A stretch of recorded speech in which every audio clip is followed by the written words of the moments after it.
Dear teachers and students, greetings to all and thank you to all of you to give me a chance to give a speech on Allama Muhammad Iqbal.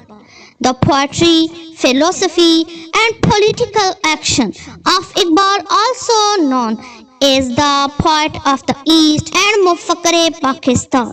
He is the thinker of Pakistan. He was not only a prolific writer, he was also a well-known politician. He was the leader of Muslims nation.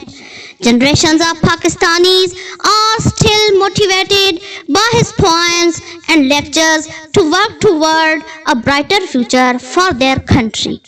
Poems and works of literature by Allama Iqbal are known for their profundity and spiritual topics. He wrote about the idea of Khudi.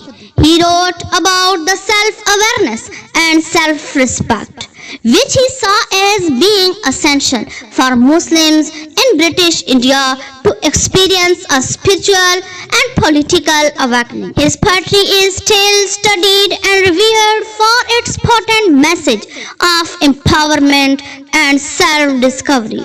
He was a member of Pakistani Constituent Assembly after having served in the British Indian Legislative Assembly.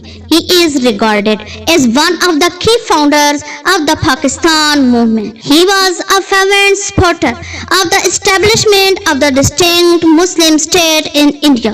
Iqbal's principles and concepts are source of inspiration for Muslim nation, especially Pakistanis. Thanks for listening.